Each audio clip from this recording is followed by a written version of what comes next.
Well, good evening, everyone. Welcome to Family Matters tonight. We have special guests with us tonight, Arthur and Denise Pankhurst, and they're going to be talking to us about second-time marriage. After the tragedies of being widowed by their first spouses, Arthur and Denise have taken the brave step of getting married again to begin a new life together.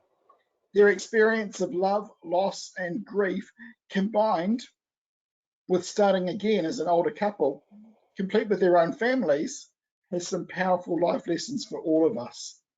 So tonight we're going to hear their story, along with the difficulties, blessings, and wisdom that comes from their experiences. So welcome, Arthur and Denise. It's really good to have you here. Thank you. Thank you. Yeah, it's been a long time coming. So we'll just start with a word of prayer. Heavenly Father, we thank you that we can be together tonight, and we thank you for the wisdom that Arthur and Denise are able to share tonight. Thank you for the blessing of marriage and the company that it gives us, and that we are not alone, but that we can share our lives with each other, and that we can enact that parable of Christ and his bride. And as we discuss marriage tonight, we pray that you would help us to grow in our marriages, in our relationships with each other, and that you would help us to be able to support marriages as we go through life in our ecclesias and in our families. Pray for your blessing. Through Jesus Christ our Lord. Amen. Amen. Right, and just before we begin, we'll start with a Bible reading, and this one comes from Ecclesiastes chapter 4, which says this, verses 9 to 12. Two are better than one, because they have a good reward for their toil. For if they fall, one will lift up his fellow. But woe to him who is alone when he falls and has not another to lift him up. Again, if two lie together, they keep warm. But how can one keep warm alone? And although a man might prevail against one who is alone, two will withstand him. A threefold cord is not quickly broken. So that was Ecclesiastes 4, verses 9 to 12.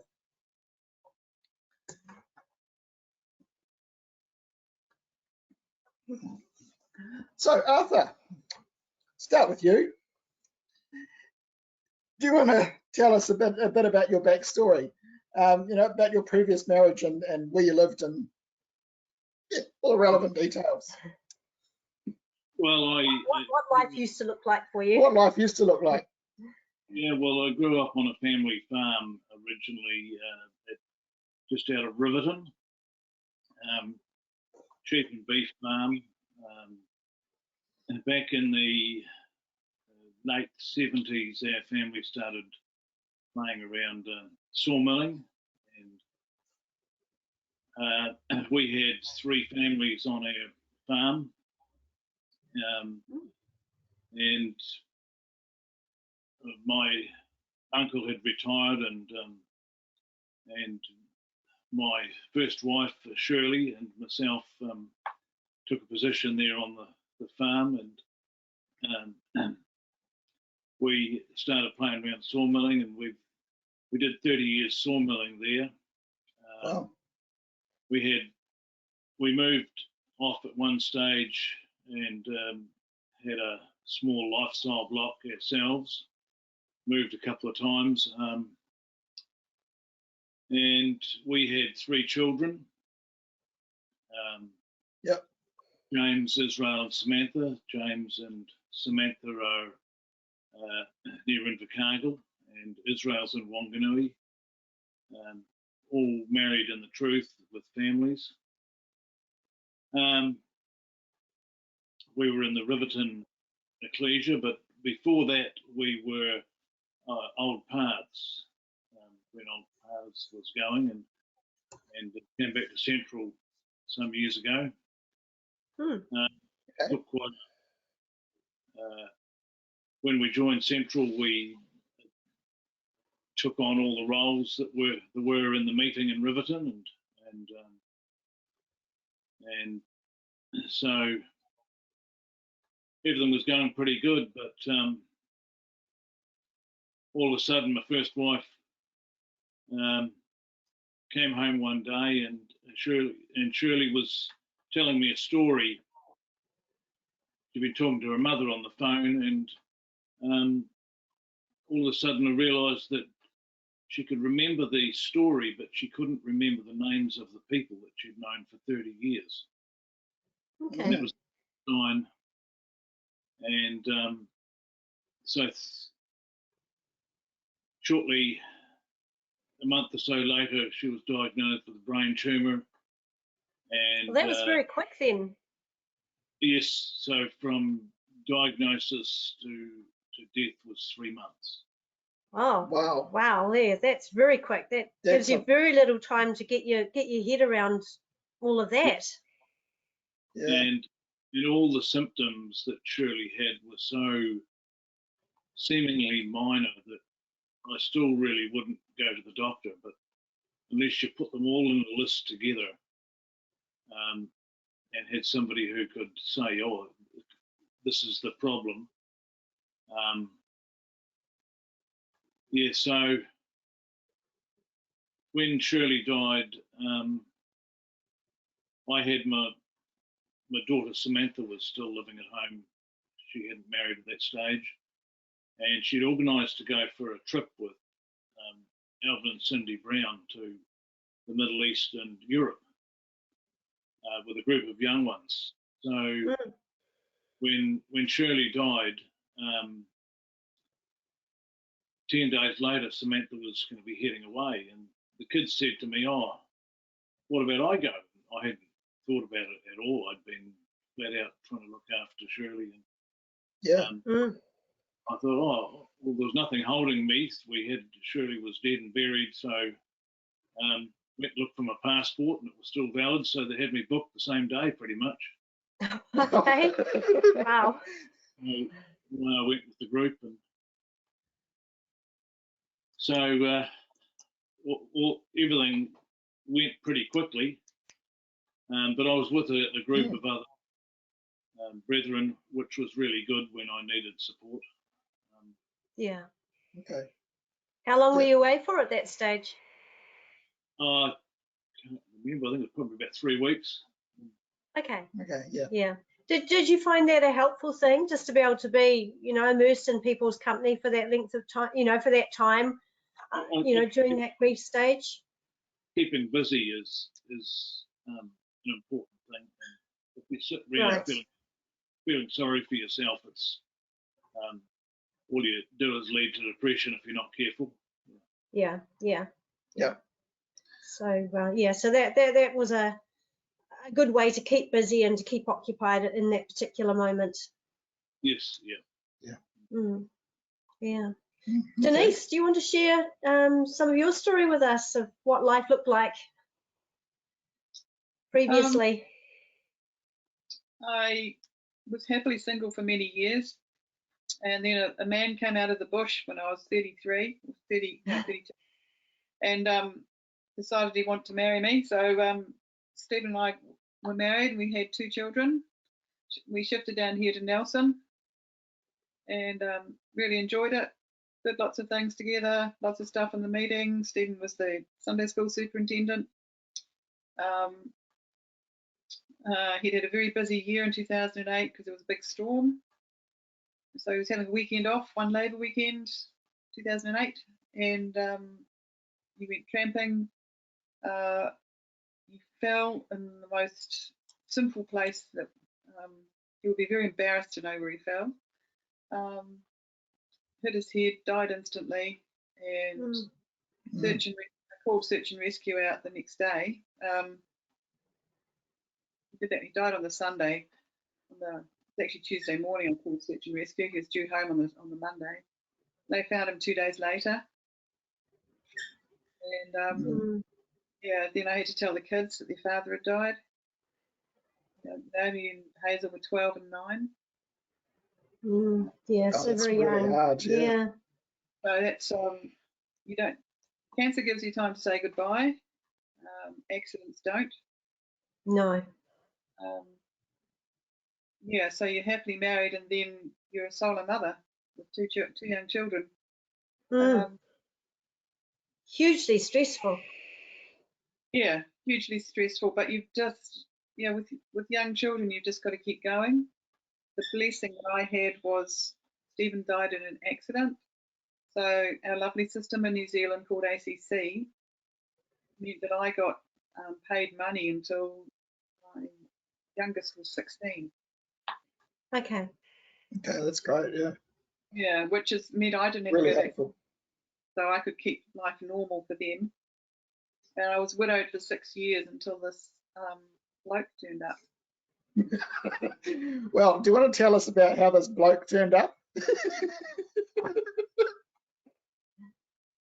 Well, Shirley had died in the August of 2013, and I went to Bible school, and Arthur's niece lives here in Nelson. I know and her very well and get on with her very well, and so I knew about Shirley dying. I didn't know Arthur and Shirley at all. So I knew about them.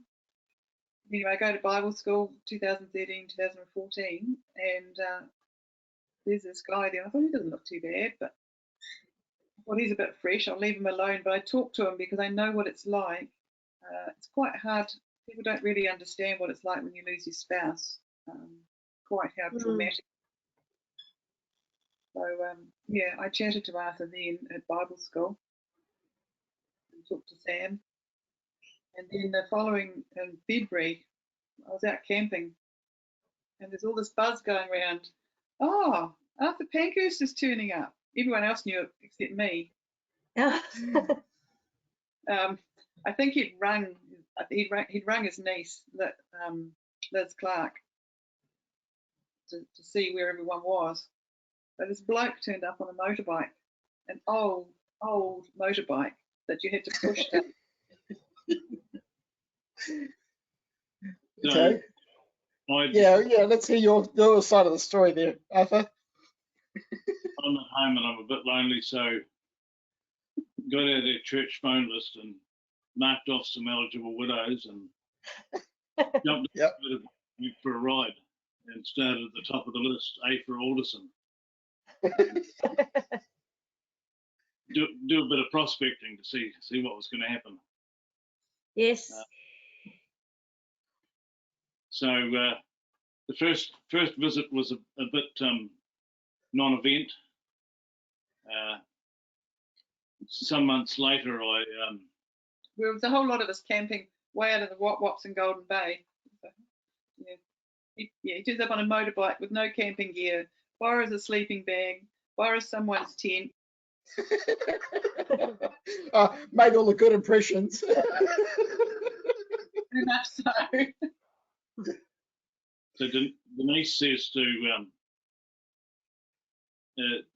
my niece Elizabeth, she's not too sure about me at all. You see, she's asking Elizabeth, have I got any money?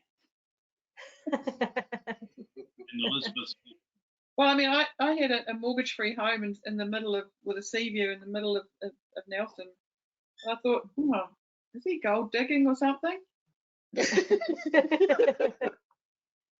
So Elizabeth's reply apparently was asset rich and cash poor.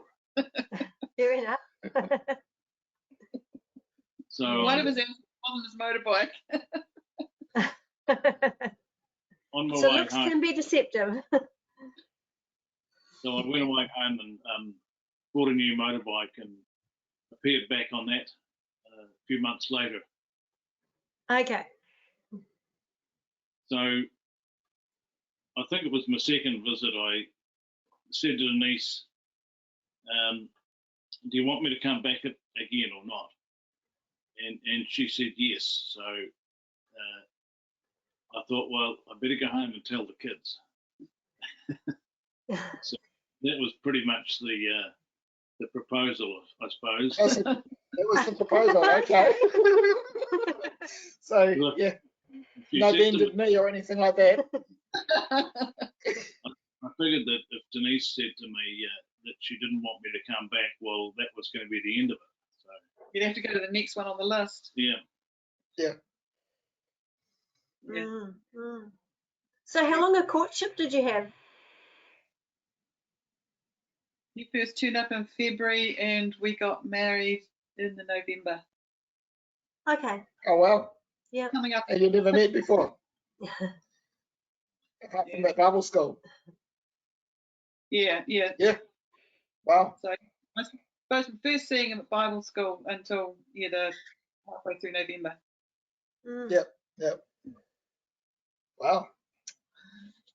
So would you say courtship, second time round was in a way perhaps easier, having sort of experienced getting to know somebody before? Do you think it's easier? Do you feel like you'd sort of already traversed some of the areas that that can potentially be landmines with the previous relationship?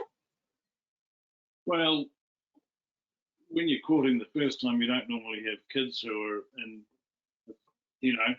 through the other wall. Or I think the answer to that is no. Okay. Yeah. When you go out when you're single, you're only thinking about you and the person you're interested in. And if you're young, you might think about your parents. But there's a whole lot more people involved in the relationship. We've got 5 kids between us. Yes. And Arthur had some grandkids then as well. Not as much of an influence on them, but there's just more people involved in a relationship, and it's very unsettling. When you're married and everything's all fine and dandy, and then going through a death, you then get sort of used to being widowed. Yes. But then it's unsettling again to have someone else turn up and you're not too sure. It's different. I mean, what you see is what you get. I mean, when you're young, you still haven't grown up. You don't know how pressures are going to affect you. Whereas by your fruits you shall know them. We've both got, so you can see someone's values a lot by looking at their children. Yes. Yeah. How did you know you were both ready to get married again?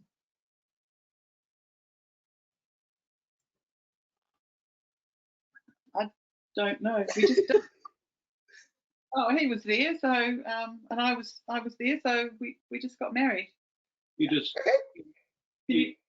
find by talking to each other, you find a bit of common ground, and one piece of common ground, interestingly, Stephen had been an arborist and a joiner, and I've been a carpenter and a sawmiller.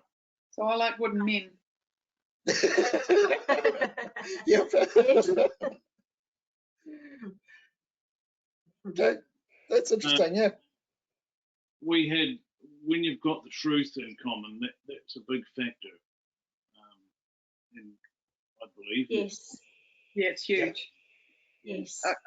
I couldn't imagine marrying someone not in the meeting. It'd just be impossible. Yes. Yeah. Yeah, because I mean that's half or more of your life, especially when you're both really involved in ecclesial activities and everything. Yeah. And all our kids are baptised, and my kids aren't married, but all of Arthur's kids are. And it's your whole, the meeting's your whole life. Yeah. Yes.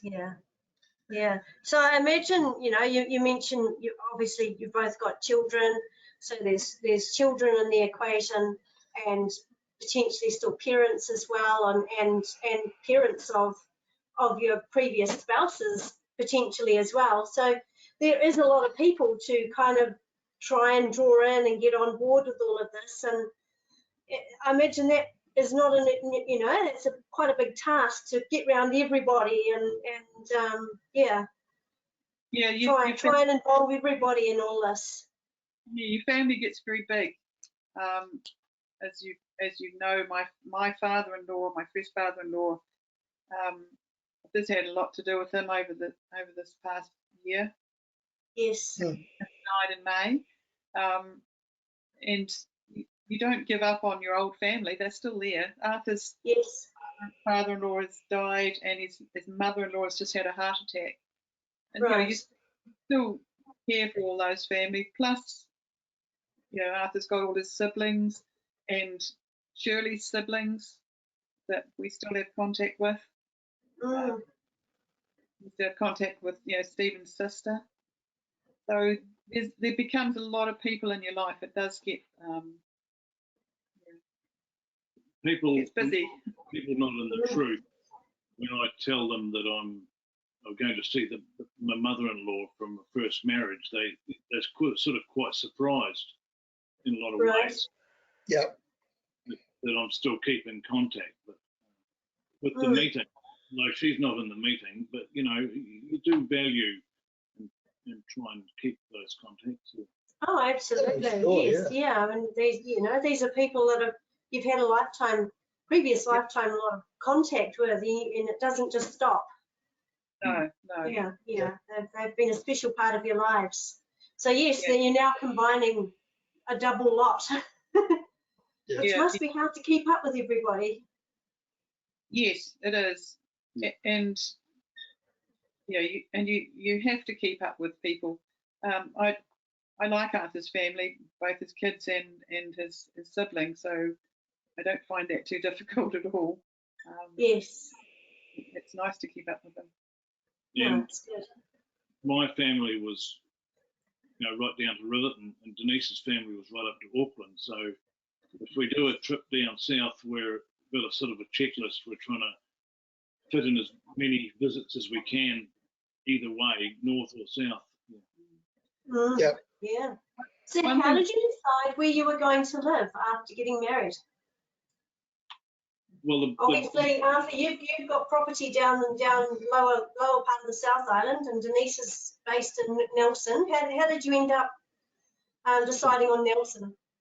well, the Riviera of the South made a big call because it's such a reputation for sunshine and warmth. Oh, so much so, yeah. I'm quite thankful that I still had Hazel. The girls were 15 and 18 when we got married. So Hazel was still at school. Right. So that did. Arthur only had Sam, and it wasn't good leaving her alone down south, living by herself in Arthur's house. We weren't too happy about that, but yeah, Hazel was at school. It would have been a big upending for her. I mean, Nolan disappeared quite quickly, went to university, but yeah, there was still attachments here. So Yes. you have to just, it's quite, yeah, you just have to see what works really. Yeah. And I imagine, there's not always easy answers to it, is there? But yeah, No. you go with the most needs denominator. Yeah. And And I then, had looking at possibly getting out of the mill. We've been looking at doing something there for a while. So Well, you're already partway through that. So Yeah. yeah. So Arthur was breaking some ties. Well, his nephew runs the farm now anyway, but he was breaking his ties with the sawmill anyway. So Arthur was Okay. changing. So Yeah. which was so it's a good opportunity. Yeah. Yeah, good opportunity to make that clean break. Yeah. Yeah. So you shift into your house, Denise. Yep. And then it's got all your furniture in, or yours and Stephen's furniture. And no doubt, Arthur, you had some bits and pieces you wanted to bring. How do you sort all that out, Well, this couch that we're sitting on is Arthur's. I just had to get rid of stuff. Before Arthur shifted in, there was a whole lot of, I had a big clean through and got rid of some stuff of Stephen's that I hadn't got rid of. So I had a bit of a cleansing, and yeah, I mean, you just have to. Arthur was having to shift all the way up here, so I was more than happy to change a whole lot of stuff in the house to make it his house. And since that time, actually, Arthur has put a big addition on the end because Arthur's actually a builder as well. So it's his house as well now. So Cool. put his on it. That's one way of doing it. There, build it. Yeah. So now that you're married, happily married, this is a question that I've always sort of wanted to know. Do you ever call each other the wrong names? You know, do you ever sort of like hark back in, you know, second time sort of thing? Maybe not everyone's quite as forgetful of No, probably you. not. Might have happened once or twice, but yeah, it hasn't been a problem for a long time. It's more of a problem if someone's asked me questions about Stephen, and then Arthur says something, I'm more likely to call him Stephen. I've had people, Arthur's relations, call me Shirley, which I don't mind at all. Doesn't bother me at all. So Yep. yeah, I mean, you know, Arthur's was married for 33 years, I think, to Shirley. So people are used to calling his wife Shirley. So that's not a problem. Yeah, that's right. And it's a long time. It's a lot of background, isn't it? Yeah.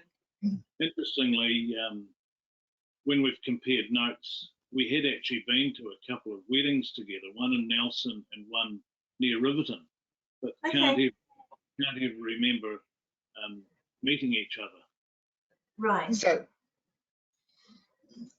Yeah.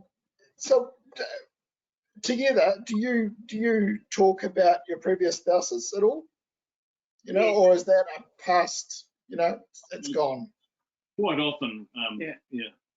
I one thing is that I spent 30-something years training the first one, and you'd think that the second wife would come pre-trained, but no, training again. How's that working? Slowly. And you do need a good checklist. You know, you need to check the teeth because they're fairly expensive to get fixed at the dentist, and you want to make sure she's got a strong back because you've got plenty of work for her. Yeah, he talks rubbish anyway. It's not. Shirley and Stephen aren't sort of taboo subjects at all, because around here, Stephen's the father of my kids. Yes. And he was a part of, you know, Shirley was a part of Arthur's life, and Stephen was a part of mine. It's not, you know, that they died. There's no competition, or we don't have an issue with that. We don't let it become an issue. Yeah. Yes. Good. Yeah. So in effect, it's sort of, you know, you've got this new relationship, but there's always an acknowledgement that there were other people that were part of your lives before that, and significant parts. And I imagine there will always be some sort of grief associated with the loss of those people. Well, you always remember the anniversaries of the marriages and the birthdays and the deaths. Yes. And Denise, if Christ doesn't return, she'll be buried with Stephen, and I will be buried with Shirley. Right. Yep. He'll be in Nelson and I'll be in Riverton. So that's the arrangement we've made. Yeah, because I guess that is another question is, yeah, there are other dynamics that come into this new relationship, you know, where you have to think about inheritance, because you've both got your own children, and like you've just mentioned, burial or you know what that looks like. And your wills and your joint or separate accounts and all that sort of stuff. So, yeah, how have you managed all that?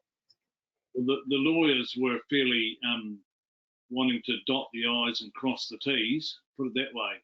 Yeah. So Arthur's lawyer was worried that I was a gold digger. And you were worried that he was, so you basically the family inheritance will stay roughly within the families if we don't spend it in the meantime. Yeah. Right, fair enough. Yes. Yeah. So what Arthur's holiday home in Arrowtown will end up going to his children, and this house will go to my kids. But if I died first, Arthur has got the right to live in this house until he dies. You know, we've tried to keep stuff separate to an extent, but then we have, we've been married for 8 years now, so we've got a lot of joint stuff as well. But yeah, we don't want the kids to argue after we've gone, and we want to, like if Arthur died first, I could still have income that's coming in from his holiday home. So there's a lot of things to think about, isn't there? There is Huge things to think about. Yeah, you have to think about a lot more than just yourself. Yes. Yeah. Yes. Well, I mean, there's a lot more involved than your first time marriage. I mean, you could just go in and just live life and not worry about it, but things can get messy when you die, and you get a bit, because we've already had deaths. You get sensitive to death. Yes. It's much easier to have things organised. And- Yes. Oh yeah. And where there's a will, there's a relative. So it pays to have stuff as organised as you can, because people can get a bit funny about wills. We have tried to give a bit of advice, and 2 or 3 pieces of advice are passwords. You really need to keep them recorded, because if one of the partners die, This is just in an ordinary marriage. and they've been doing the computer and banking work, and the other partner doesn't have access and know what they are, life can be very difficult if you haven't got access to those. And even if you've done a property agreement, matrimonial property agreement, and get remarried, you still need to redo your will. And that's quite important. You need to make sure you've got a will. Right. And if you remarry, you have to get a new will, because your old wills have become defunct. Yeah. Okay. Yeah. So it takes a bit of perseverance then, and tenacity to sort of work through all these things and so on, isn't it? And to make it all work. Yeah. There's a bit of homework, and like I changed my name again, so that creates a lot of work. You're known. Well, I was known as Alderson for about 25 years, so even though I was only married for 13, no, it must have been 20 years in Alderson. Right. So you've got to change your name again. Yeah, get joint bank accounts. Whatever you do, have joint bank accounts. Okay. If your partner dies, if your spouse dies, you can just be locked out of all your money. Right. Okay. One of the positive things of remarrying is that you share the load of making decisions. Yes. Yeah, I said to Arthur after we'd been married for not too long, I said, I suddenly realised that I'd sort of gone, my children are very, very easygoing and cope with a lot of stuff and seem to cope with it. And I thought I was, doing okay, but I realised that I had been making all the decisions by myself.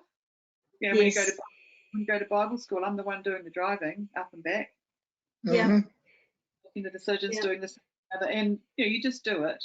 But I realised after marrying Arthur, a few months after marrying Arthur, that I was actually, I'd relaxed a whole lot because I wasn't making all the decisions myself.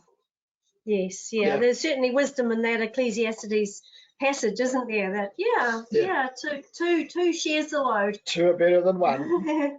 For if they Yeah. fall, one will lift up his fellow. Yeah. Yeah. Definitely. Yeah. So what have you found sort of really helpful in just helping, you know, to keep perspective and any of the tough times that come along? What have you found helpful in the second time round marriage? I think one is sitting around the table and having meals together and talking. Yes. And trying to do the Bible readings every day together as a family. That's Right.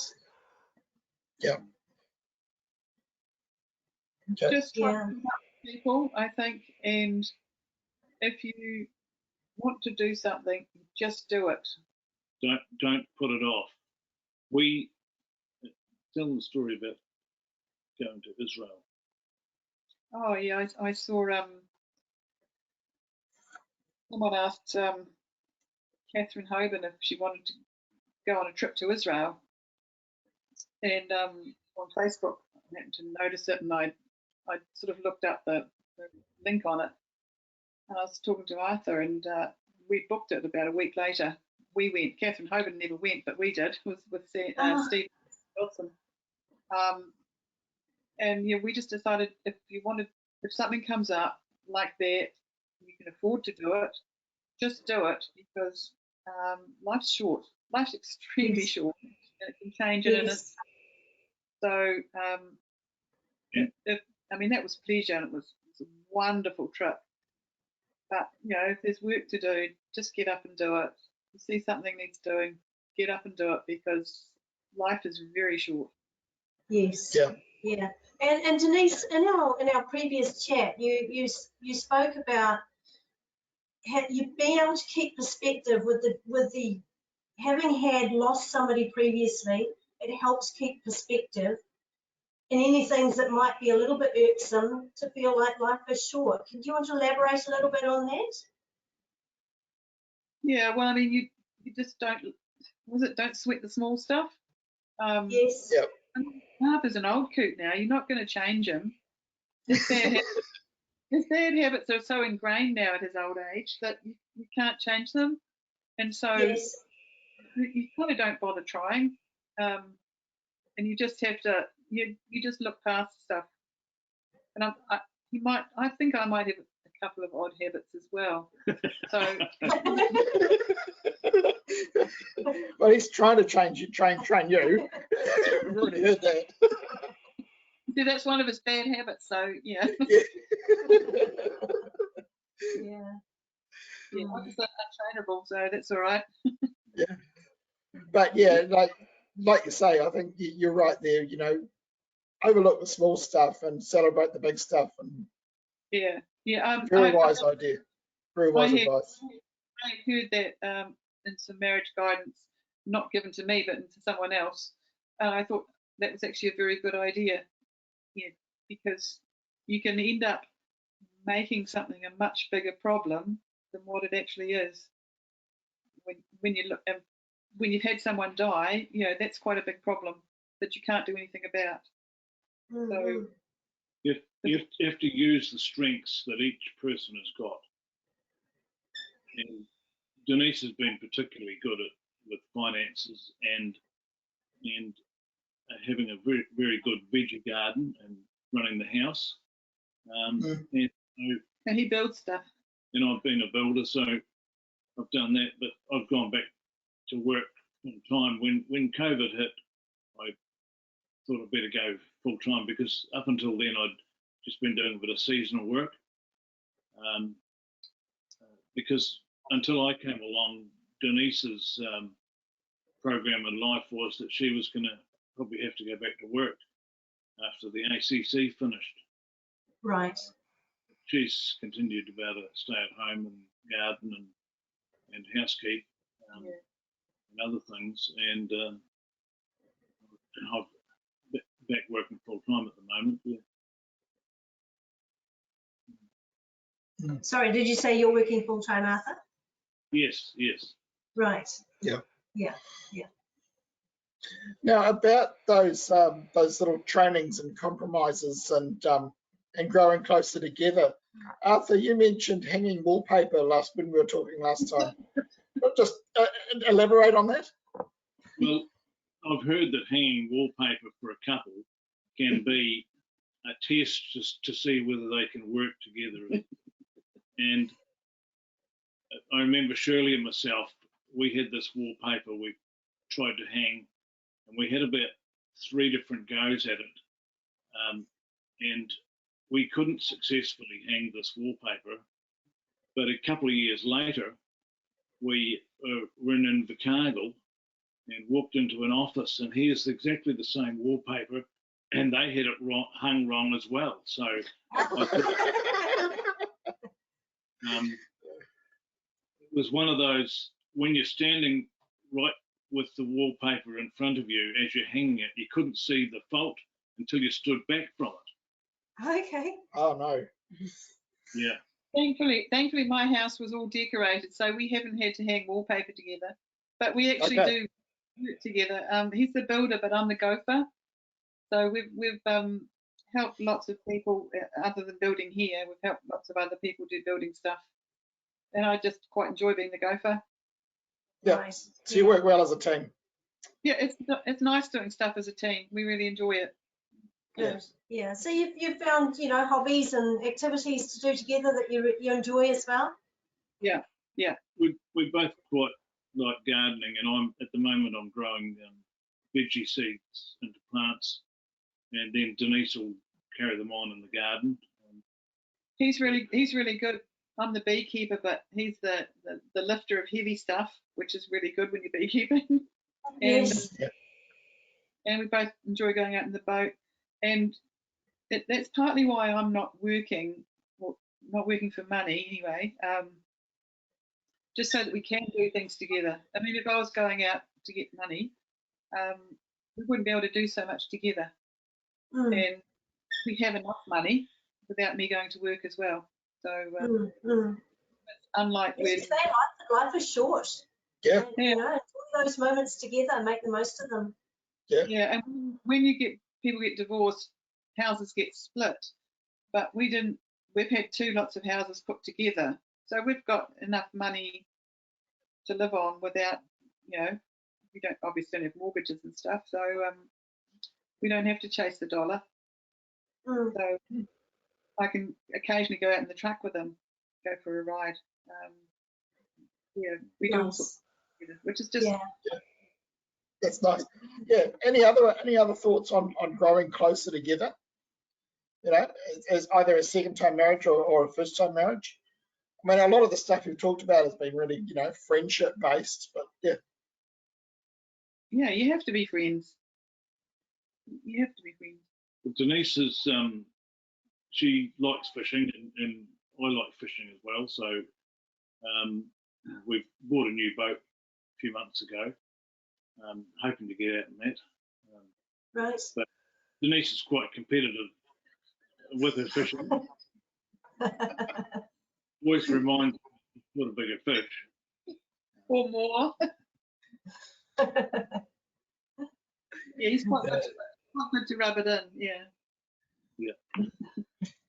Yeah. Was it did it take much sort of working out who was going to do what chores now? Sort of, you know, obviously each of you have had to do everything for yourselves since you were widowed or widower and so on. Did it take much working out who was now going to do? Or even having different systems in your own household. Yeah. It's couples. Arthur goes out and makes the money, and I spend it. Right. That works. We have the same system. I don't have to buy her birthday presents because the birthday presents she buys have got more noughts on the end than what I could imagine. Like a new boat. Only a little boat, mind you. We're not talking about the QE2 or something. Yeah. No, I mean, we've been married nearly 8 years, so yeah, you just get, yeah, we don't try and have issues, so we don't have issues really, not between each other. So yeah. Now this is something I've been interested in like ever since I've known you, Denise. When I first met you, probably at Bible school many years ago, you were president of COMA, Christadelphian Old Maids Association. Yeah. Now you've been married twice. I just want to explain that. well, yeah, that was a huge fall from grace. You know, actually, my daughter now probably is the head of COMA because she's over 25 and single. Yeah. I did have a chat to a lovely elderly sister at one Bible school. She really liked all of the laughs we were having in COMA. And she said, "Oh, you have to start something else up for us widows." And I said to her, "Well, you really need to do it yourself. You know, just enjoy life." And I said, "You have the Christadelphian Old Widows Society, which of course is cows." I realised as soon as it fell out of my mouth, I thought, "Oh, I probably shouldn't have said that." I noticed they've never taken it up. Yeah, you know, I was in cows myself, so I've got out of it now. I haven't thought of an acronym for people that are married again. There must be something if I thought about it hard enough. Yeah. Well, we'll look forward to hearing it. But with COMA, there's a lot of pressure in the meeting to be married and have a family, and life doesn't always work like that. Even if people get married, they don't always manage to have a family. And there's the pressure to get married can be quite big. And so there was a serious side to COMA, and that you actually need to enjoy yourself being single and enjoy your single life, and not, you know, always hope to get married, because that can make you a bit desperate. And if you're not happy single, you won't be happy married either. It's true. Yeah. You've got to, I mean, in the end, you're serving God, and you have to do that, and He will look after you. I don't know, getting married again, is that looking after me though? Well, I'm trying to. Oh, yeah. I'm trying to fulfil the thing of looking after the widows. Well, at least one anyway. Because with COMA, you realise there's the select league of bachelors. Yes, that's right. Yeah. Slobs. Yes. Yeah. Yeah. You never got to that stage. No. Before you got married, yeah. We've got to have enough time. I imagine keeping a sense of humour is one of those things that really is very helpful as well. Just it's been something that's worked for yourselves right the way through. Yeah, even when things aren't funny, sometimes you've just got to keep keep smiling, not necessarily keep laughing sometimes, but Yes. Yeah.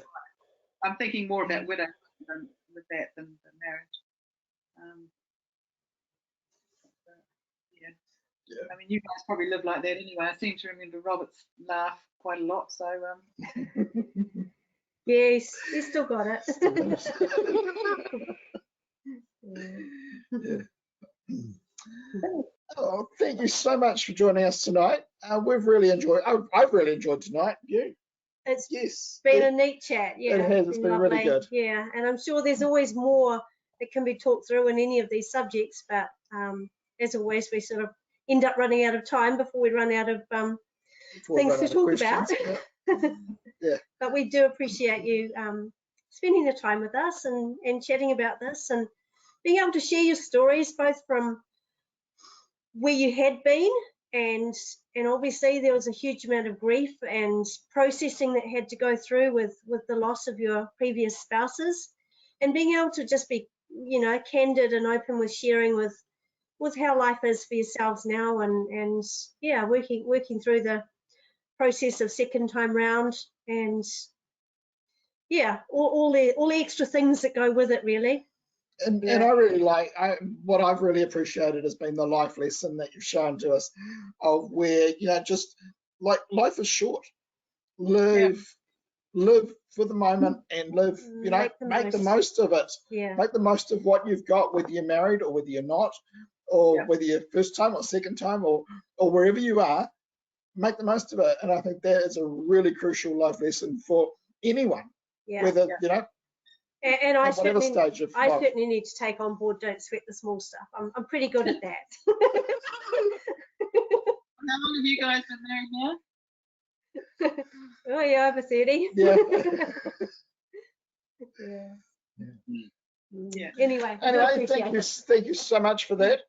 And yeah, if you want to join us for discussion afterwards, if you're listening right now, if you're not listening right now and you're recording and you're listening to the recording, you are going to miss out on the great discussion we're going to have afterwards.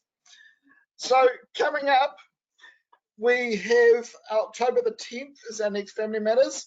I can't give you a date or a person because it's secret right now. Not even I know.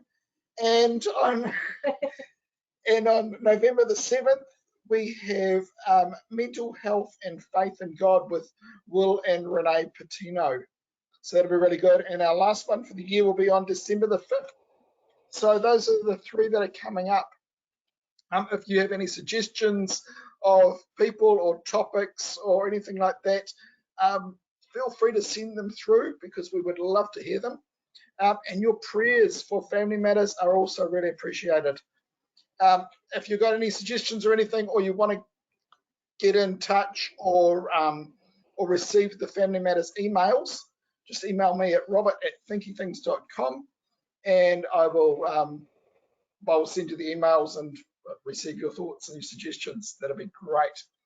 And you can also find past recordings of Family Matters on the Pakuranga Christadelphian website. So just Google Pakuranga Christadelphians and you'll find that and click on the Family Matters link. Arthur, if you don't mind, would you like to close with prayer, please? Right. Thank you.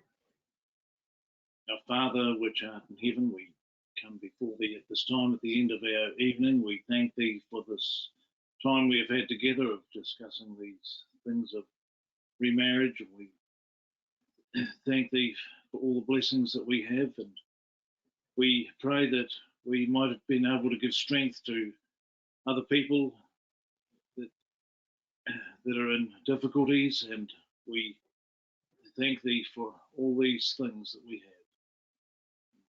We have seen in the service of our Queen Elizabeth how she served others, and we also need to follow the example, just like our Lord and Master Jesus Christ was in his service to his Heavenly Father.